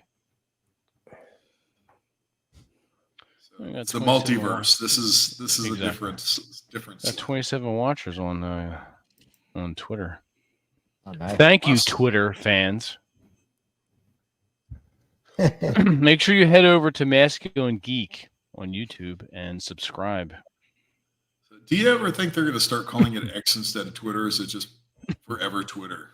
I'm not calling it X. That's like short for ecstasy or some kind of gay shit. I'm not doing it. It's Twitter. I have it's no Twitter. idea what the fuck that's about. It's Twitter.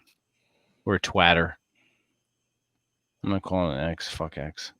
Tweets, not posts.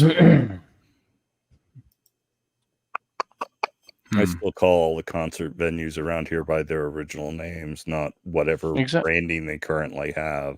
Exactly. So the Marat is still the Marat. Deer Creek is still Deer Creek. So it just is what it is. Let's try this guy here. This treasure. And hey, Chris, I responded. Yeah, hey, everybody in the chat. Yeah. Sorry, we haven't been paying attention too much. Well, I saw Chris had said hi to me earlier, but I didn't want to trample over someone else while they were talking. So.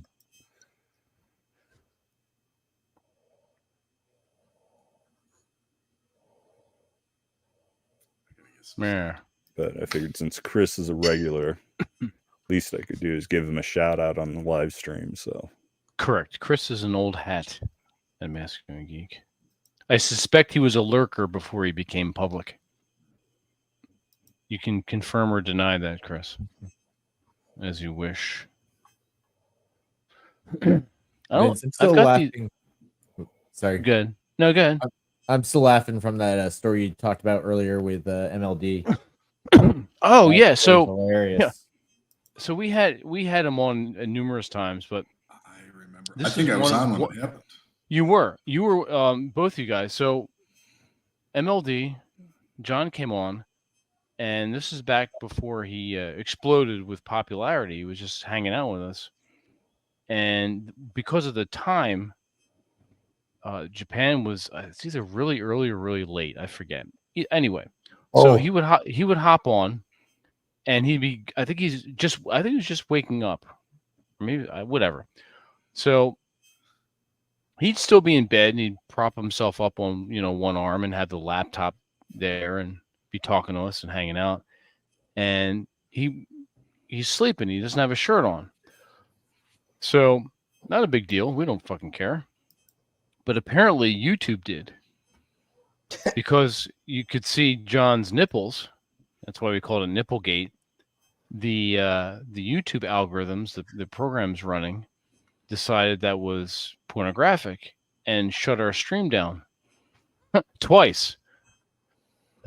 So he had to cover himself up to continue the YouTube stream. So we had to reboot it. So the second reboot, we wound up going for our normal 2 hour and a half, 2 hour length of time. And I think, yeah, we kept going, and I went back and I ripped that video and I reposted it. So the repost was fine. So the YouTube algorithm, if you like upload something, it checks to make sure you're not doing anything weird. That was pretty detailed and on point. It's like, not a big deal. It's some dude with a shirt off. Who cares? But for a live stream algorithm, it's a little more. It paints with a broader brush, as it were, as far as like what's appropriate and what's not. So it shut us down. Typical California corporation, I'll tell you Yeah, guys. pretty much. 10 Like, years. I had we got shut down by John's nipples. Yeah. Yeah.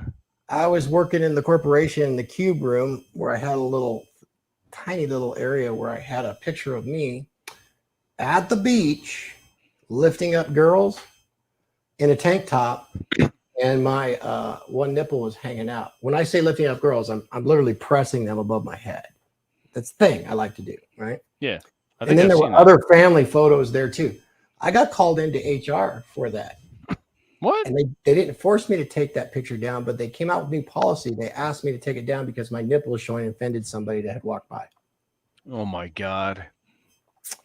Later in the year, they had come up with a policy. Yeah, nobody shirtless can be. Girls in the bikinis, okay, but a guy standing on the beach with board shorts, no good. Well, you're not bringing any money, so like, fuck your nipples. When I just took all the photos I had down in my cubicle and then just had pictures of work. And so I went gray man on them. But this was the beginning of that DEI stuff. And yeah, the corporation I work for is big time into the ESG. They get operating funds from the International Monetary Fund, even though they're a U.S. corporation. Yeah. And they do that to get their operating capital up so they can pay their dividend. And so they have to have a high ESG score, and they have to belong to the WEF that's doing the scoring. And so it's a huge woke push there. Huge. Gotcha. That's crazy. They have overhired office folks. We're in the middle of a freeze and probably going to do reduction in forces. And 80% of them are girls. Well, when I was in the service during the first Gulf War, I was not stationed overseas. I was here in the continental United States. And because it was offensive to certain nations where we were fighting and supposedly defending their territory, to have a woman in just a t-shirt because of how bloody hot it is in the desert. Yeah, right. Men could not take off their BDU tops because the women couldn't do it. That included guys stationed here in the continental United States. That's the dumbest shit. And I'm like, wait a second. I'm in southern Texas and I It's can't utterly take off my fucking BDU top because some Muslim in Kuwait or Saudi Arabia is going to be offended. It's Yeah, well, fuck them too. and I'm like, it just no one does silly quite like government does silly. I And can't remember. I think it was the comedian Stephen Fry, and I might have this mistake, that responded to this. Basically, if somebody says I'm offended, the only proper response to that is so fucking what? yeah. What if you're fucking? You don't have a right to not be offended. Mhm. And if you're going to have free speech, that means that you're going to offend people. Too fucking bad. Correct. I'm offended is it's a whine. It's meaningless. You know what you do? You turn off whatever you're watching that offended you, and you go about your business. I'm still trying to figure out how we offended YouTube with our movie episode, where Oh, I know. we weren't trashing anything. We were all three talking about movies we like and what we like about movies, and why certain movies are good and why you should see. That's it. It was probably one of the most positive shows we've ever done. 4 of our live streams, including that, got flagged for violations. For it wouldn't say, just like, oh, this is not something friendly, and basically demonetized us and put us in a category where we wouldn't be we wouldn't, unless you were specifically on our channel searching through our videos, but it wouldn't show up in the YouTube search. So that's why somebody specifically was looking for something to complain about. Yeah, so that's why I made everything members only. For the most part, if we have a guest, I'll leave those free. But our painting, I may leave this one up. We'll see. But our fireside chats and our D&D games, if you don't catch them live, I'm sorry, you're shit out of luck. If you want to go back and watch them, it's $4.99 a month. If you have a problem with that, eat a dick. I don't care. This is better entertainment than you're going to get on Netflix for that. Correct. Yeah. If $4.99 a month is a problem for you, then I don't know what to tell you. I just don't even subscribe to us. I don't even want to deal with you. So do you guys get hassle from Rollo's haters on your other stuff? Because I know that Rollo has some fucking weirdos that we used to. I got some of them coming on my fucking live streams just from being associated with them. And I'm like, why the fuck are you here asking me questions about Rollo? I'm talking about exercise. The fuck? Yeah. I'm not the fucking dating guy. That's I've heard other guys have that too. I have never had that issue ever. And I've been to Vegas and a lot of different shows with him. I just haven't had that issue. His other guys do. I think he's living rent free in all these people's heads to the point where if they can't hassle him, they gotta harass anybody who's even remotely associated with him. It's just fucking weird though. Yeah, it's pretty crazy. I think they figured out I don't respond to any of it. So yeah, I don't respond either. I learned to stop. At first I get pissed. I'm like, who the fuck is this guy? What the fuck are you even talking about? Yeah. This is not dating stuff here. We're talking about working out. Shoot, on the Dragon Ship, we'll do dating stuff too, and we don't have too many haters. It's not bad. I mean, sometimes they jump in there, but we don't give them any oxygen. Well, that's the main thing. Is actually, the attention. We keep it pretty positive, and we don't beef about it. So we got quite a diverse, bunch of different people. So it's probably not as popular because we don't stir a bunch of shit. It seems like that's what's popular. Yeah, that's the thing. Same with you, Vince. I mean, if you stirred more shit, you're just a normal kind of awesome masculine geek, and because you're masculine, you have masculine in your name. I suspect you are on the flag to be watched. We are. We're pretty much shadow banned on everything. So I got tagged with the moniker of Red Pill Thor. I didn't choose that. MLD did after I had created a bunch of courses for him. Mm-hmm. He found me and recruited me back in late 2017, 18. Okay. And then 19, it took off. And you got to choose Red Pill Thor.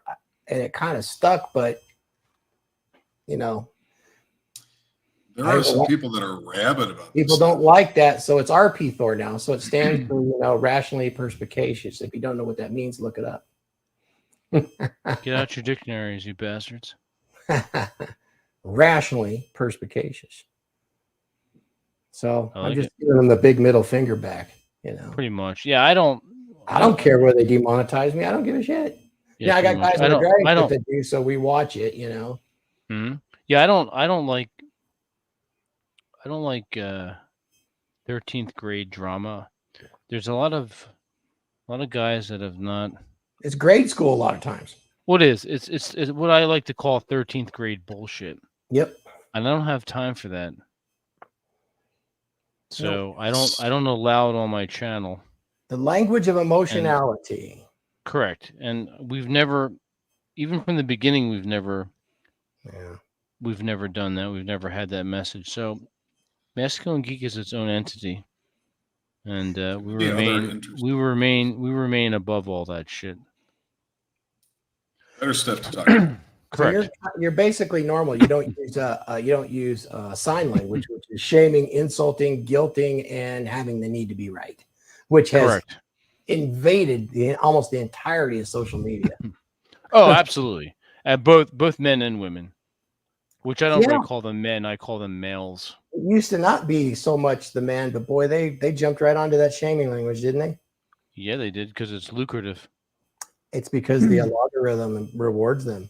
Correct. Let me go pick a fight with somebody. You got guys that are picking fights on stream just to do it, and streaming for 8 hours straight just to get people riled so they'll come in and get more reviews. It's wild. Correct. I think some of the people that are doing this are doing it and feeding into it because it's mutually beneficial for It is. For the traffic.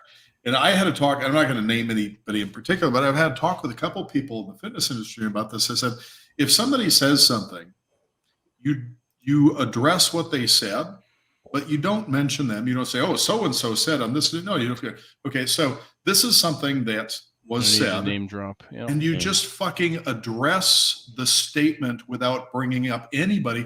Because if you bring up the person in this last live stream, so-and-so, it dates the content right there, which is a problem. Whereas you say, this is something that was being discussed, and we're going to talk about this topic, and I'm going to address these claims.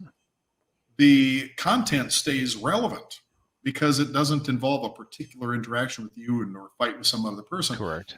And but they still just keep picking fights with these same people because cheap engagement. But that's the problem. It's cheap engagement. I think that if you want a better quality of audience, don't engage in that shit. You get the audience you deserve. Yeah. No, that's a good point, Drew. That's a good point. You do. I mean, you're going to get the occasional lemming that does that, but they're easy to deal with. You know? Well, that's why I was talking to someone about what I do on Twitter. And I'm like, I mainly post for like the 5 to 10 guys in Japan that like the pictures of my toys and model kits. There you go. That's what I'm there for. And it's like most of these guys, we don't even speak the same language, but we have the same interest. That's all that surprisingly, we're generationally about the same age.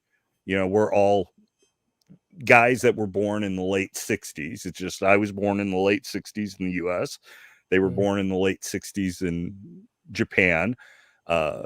We grew up liking a lot of the same shows back in the 70s and the 80s and early 90s. And that's still the stuff that we love the most.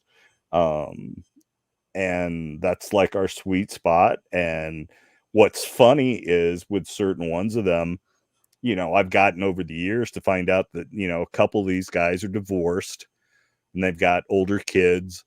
And, you know, they mention something about the ex, and it's like, you know, I get that. And some of them, it's like, despite the different cultures in which we grew up, there are certain issues that are kind of universal, especially when it comes to like, men's relationships with women and men's relationships with each other, and most importantly, our relationship with our hobbies.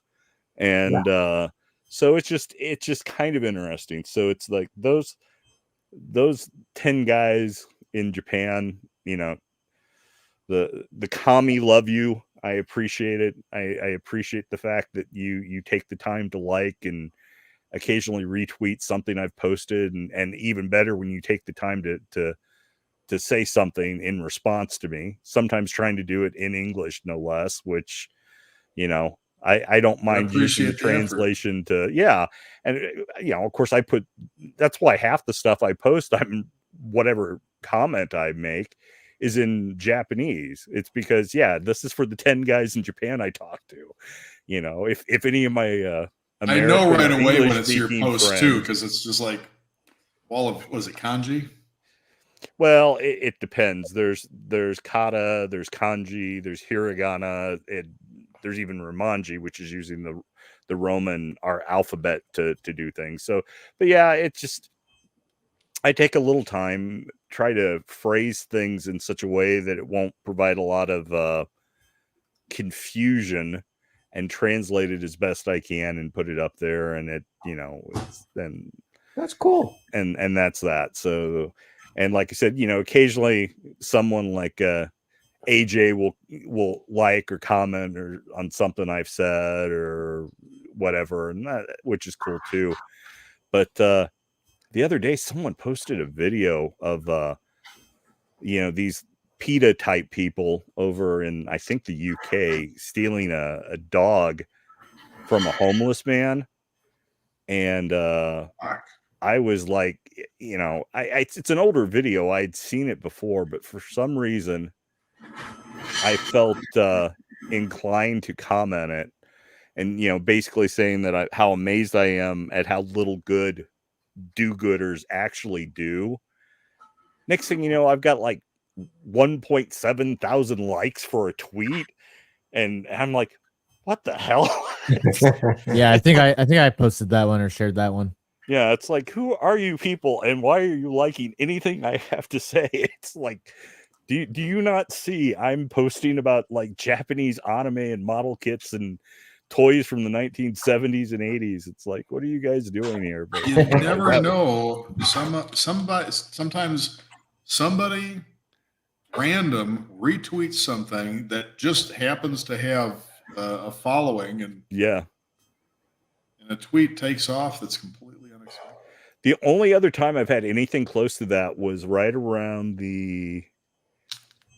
I think it was right around the election, and there was some other stuff going on in Japan, and I made a comment in Japanese, and that one had like a huge number of likes and retweets and stuff like that, and they were all pretty much Japanese people, and it's like that, which was kind of surreal too. And it's like, so yeah, I kind of like keeping the low profile. I don't know. I am always torn and have always been torn because I've done working in radio, working in theater, working in conventions as a costume character or whatever. The performing stuff I absolutely love doing it, and that puts you out kind of in the public, but only for the performance. The person doing the performing is private as hell, and I'm not big on sharing stuff. So, it's there's a separation there. There's, if I'm out playing a character or someone's paying me to be at a convention at their booth as a character doing something, that's one thing. But as far as, you don't need to know how I vote, you don't need to know about my religion, you don't need to know about my sex life, you don't need to know about any of that crap. The fact that I share a picture of a new G.I. Joe or an old Transformer or a vintage Micronaut / Microman figure from the 1970s and talk about RPGs and stuff, it's like, that's it. If you're like, oh, I like that stuff too, great. If you're like, oh gee, what is it? The guys that are always talking about how men need to grow up and stop being man boys, and basically we need to be slaves to the grind, and we need to commit more to the GDP, and and save the West and save women and so on and so forth. It's like, no. I'm not responsible for some chick I don't even know. It's like, it's not my job to save her. You know, they're the women in my life, in my sphere, in my family. If I have any responsibilities, it's that. Crazy bitches on the internet, not my problem. That's somebody else's problem. I've had a few of those. Oh yeah. Oh, without question. I've dated a few of those back in the 90s and aughts in the early interweb days. So yeah. But yeah, I'm sorry. I think by reaching the age I have and living the life I've led, I am deserving of what recreational time or enjoyment I want to get out of life. And if that pisses off Matt Walsh, then, you know, well, he can go, you know, post some more pictures of his F trophies or something, you know. It's any of this. That's weird. Yeah. So if a person is productive and you are financially set and responsible, and you're not, you know, you're not running yourself into the ground just with your hobbies, who else the fuck cares what you like to do with your own time and your money? Yeah, correct. Why is that anybody else's fucking business? If somebody gave me a hard time for like my hobbies, which again, I love sci-fi, I love the old sword and sorcery, pulp novels, the fucking weird horror, D&D. I used to I like the original Star Wars, stuff like this.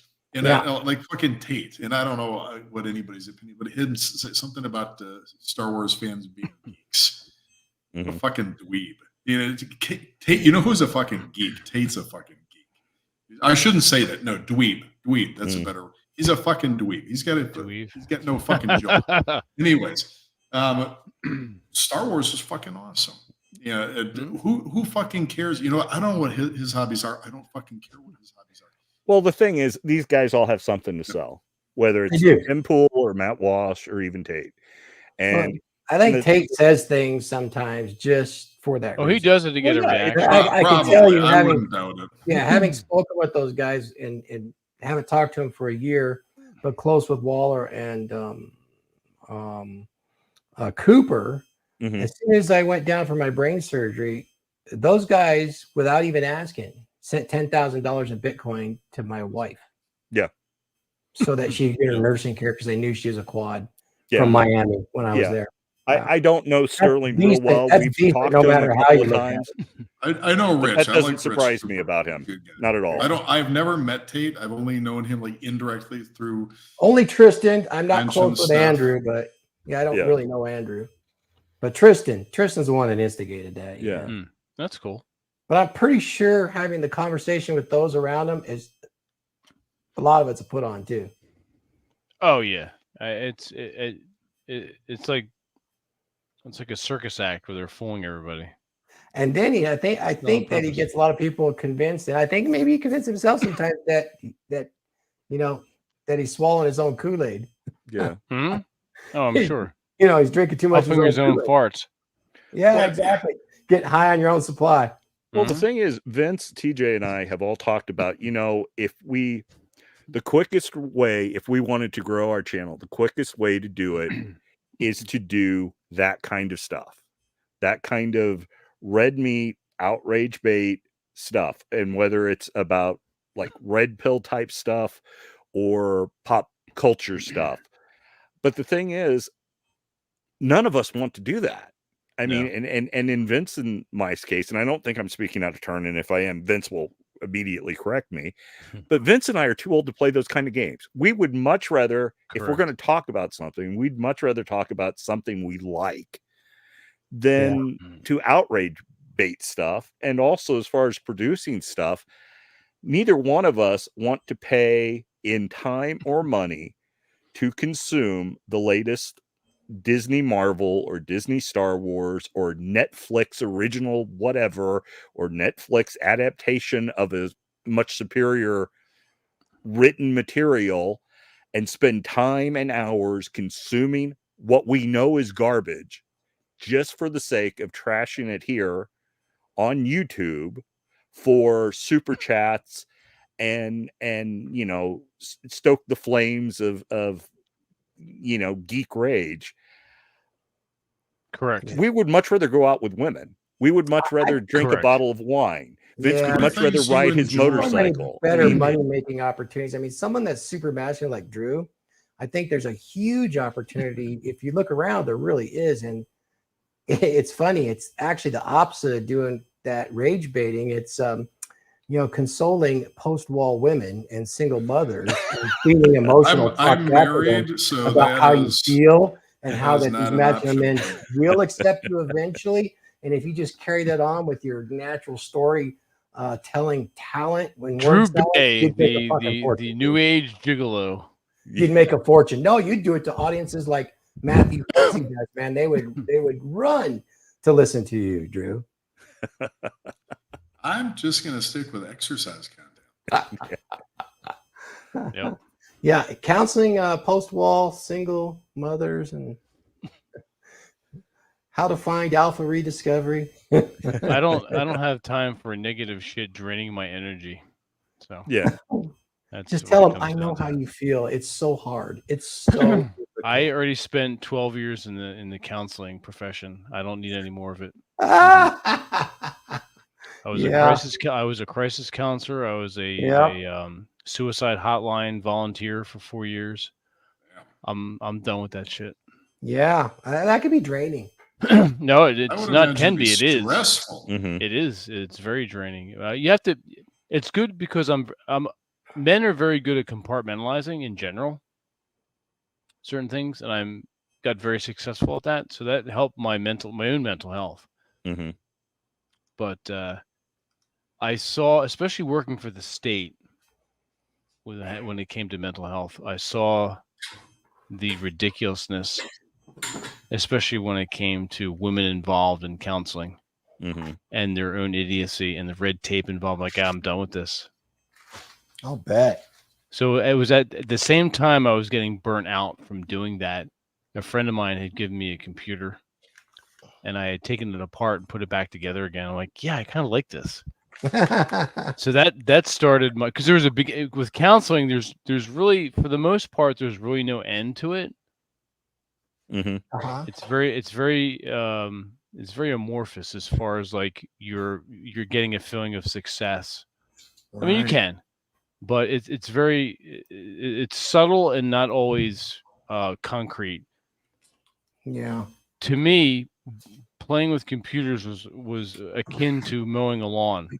Yeah. There was a beginning and there was an end. You saw your progress as you went along. So me messing around with computers, networks, doing some programming. I did web design. I had a freelance web design business for a while. I enjoyed that, and that now I'm in the computer field. So Yeah, those were good days, man. absolutely. I got into computers after I had my skin graft surgery. I had 14 of them from 1990. Oh my God. That Yeah, had to be painful as fuck.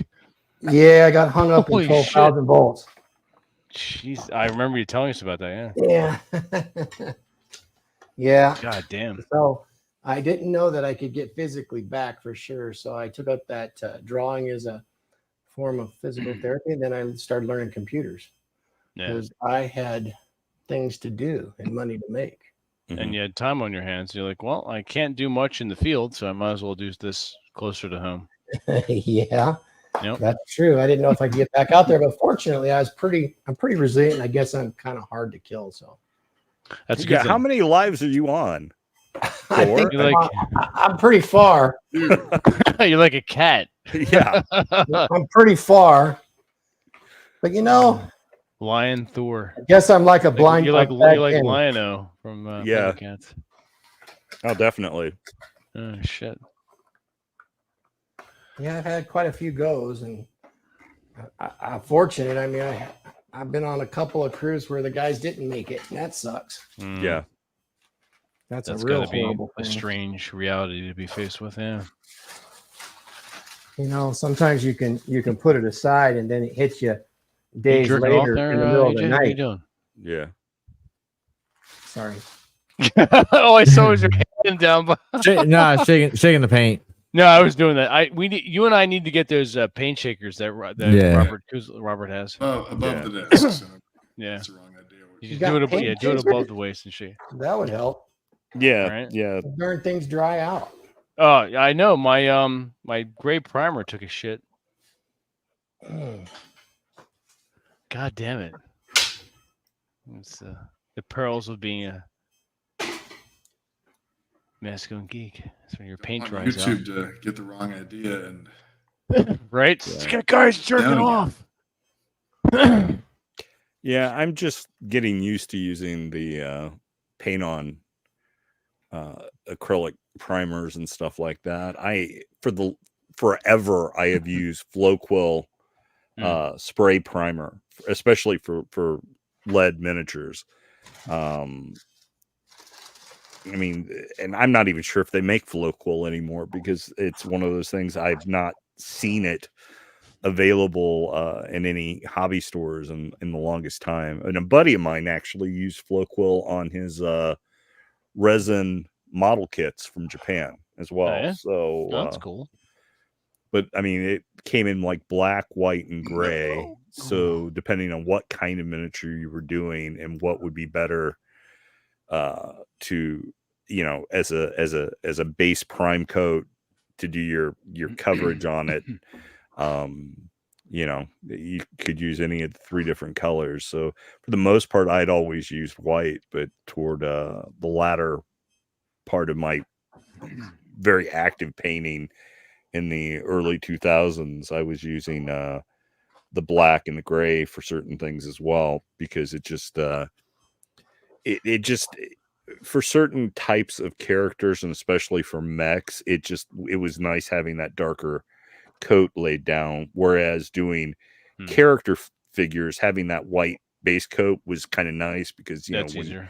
when you're doing the eyes, and then depending on when how you're doing the light flesh, yeah. makes sense. the flesh tones are, because obviously, painting an elf, I'm usually Same thing. painting them with a paler skin tone than say a dwarf or a human even. But I mean, even there's some people were a little bit more tanned and looking like they live down where Drew does, as opposed to living in the Midwest where I do, or up in the Pacific Northwest where one of our co-hosts where lives. TJ lives, yeah. Yeah, and reminds us of almost He's constantly. He's fond of reminding us, yeah. That's funny when he does that. Yeah. Yeah. I love it because he says it like we've never heard it before. Yeah, Yeah. like it's a new thing. Yeah, it's just, TJ, that- if you're listening, we love you. yes. That sounds like it would be an easier approach too than trying to get in and just nail the center when you're painting those little tiny eyes if you got to paint the whites. Yeah. So I mean, the whites are already pretty much there, so it's just a matter of putting in some irises and if I'm feeling really saucy, a pupil. But Right. which on the little miniatures, It's the very 25 difficult to do. millimeter and less, depending on what scale and from what series. It's just saving you a little bit of time and effort and being able to do things a little bit nicer. So, Indeed. but All right, gentlemen. We're coming up on the 2-hour mark, which we like to keep these at 2 hours. Like I mentioned earlier, I think I'm going to keep this one public so you can enjoy watching the replay later. But if you are tuning in to or attempting to tune in to our D&D games or our regular chats after the fact, you are shit out of luck unless you join as a member. Once again, that's $4.99 a month. If you have a problem with that, I don't care. That's how it is. Anytime we have a guest on, though, we do interview a guest. Those will also be free. But our D&D games and our fireside chats will be subscription only. Yeah. So the next game. So we mentioned Drew. The 17th. You said it was good for you. Yeah, I could do the 17th. All right, let me get that down, mark that on the calendar, and get an email thread going to let everyone know we're doing that. Masculine Geek is still on vacation. We will be on vacation until September, which means we're going to continue to broadcast once or twice a month. So Rollo's game on the 24th and Drew's game on the 17th. We'll put that at 2, and that's it. So that's all you get. Go back and watch. Become a subscriber and go back and watch our older episodes, or don't. That's fine too. Get caught up. And get caught up, and then trying to think of anything else. Nope. We haven't done this in a while, but I'm going to do this tonight. Where can everyone find everyone? So Thor, where can everyone find you? Shoot, I'm everywhere. Just becomedurable.com. Good stuff, guys. Okay. And of course, Rule Zero, the Dragon Ship here. Anywhere you find me. There you go. AJ, how about yourself? You can find me on the Dragon Ship on Saturdays with RP Thor and on my own channel, Arm Details. Cool. Drew, yourself? They can find me at baye.com, spelled just like the last name. It's the BAYE. Yeah, go sign up for his Drew hit Baye list. It's on Instagram. Yeah, go sign up for the hit list. It's definitely worth the money. And last but not least, Robert, where can everyone find you? I mean, other than here, where can everyone find you? Most importantly here, but other than here, on Robert Kuzlin on Instagram and Twitter. I've got more pictures I need to post, but I'm just so busy with real life stuff. I'm not even having time to share any of my hobbies, but I've got several boxes of toys and books in lately. So I've got lots of new stuff to take pictures of and play with as time permits. But being a responsible adult, I do work before I get to play with my toys. So take that, Matt Walsh. It's your reward, yeah. Yeah. Hey, part of being an interesting man and living an interesting life is being able to tap in and not allowing yourself to let the little boy in you go. Yeah. You have to, I would say you have to. There are very few things I tell men that they have to do. Because fundamentally, do what the fuck you want. I don't care. Mm-hmm. But if you do want a fulfilling, rewarding life with women in your life in particular, make sure you do not let that little boy that had an awe and wonder of the world be suppressed by life. Make sure you honor that and balance it out with the rest of the things in your life. But don't give up that little kid in you. Stay playful. Absolutely. Mm-hmm. Just what Thor said. Make sure you stay playful, stay mischievous, enjoy yourself. And that's all I'm going to say. If you don't want to do that, I don't fucking care. If you do want to do that, good on you. Welcome to Masculine Geek. Mm-hmm. Having said that, do we have anything in the chat? We do not. All right, cool. So the 17th is Drew's game. The 24th is Rawls' game. And I'm going to play our 2 commercials. And until next time, enjoy your weekend, everyone. Welcome to Masculine Geek, where men gather to discuss life, love, and all things geek. And unlike most YouTube channels, we don't beg for super chats. We don't play cutesy little sound bites. That crap is lame and feminine. We're men swapping notes and gathering together for men talk. We don't whine about politics or trendy red meat topics. That's juvenile 13th grade garbage. Masculine geeks are men of courage and honor that gather together to discuss our hobbies and interests. Get on board, gentlemen. All men are geeks. Stop denying it, you bastards. And some of us are tabletop role-playing game geeks. Join us for some non-SJW, non-woke, non-PC bullshit, old-school advanced Dungeons and Dragons. At least once per month, sometimes twice, we get together with Dungeon Master Rollo Tomasi and Drew Baye for some dice slinging in the world of Dungeons and Dragons. If you're tired of the woke assholes that abound in tabletop gaming, these sniveling, overly sensitive, easily offended dipshits, then be sure to tune into Masculine Geek Advanced Dungeons and Dragons. We're not politically correct. We're raw, unfiltered, and uncensored Dungeons and Dragons gamers. Get on board, pussies. We're making history. No broads allowed. Get your own game, ladies. Spurgs and tards need not apply.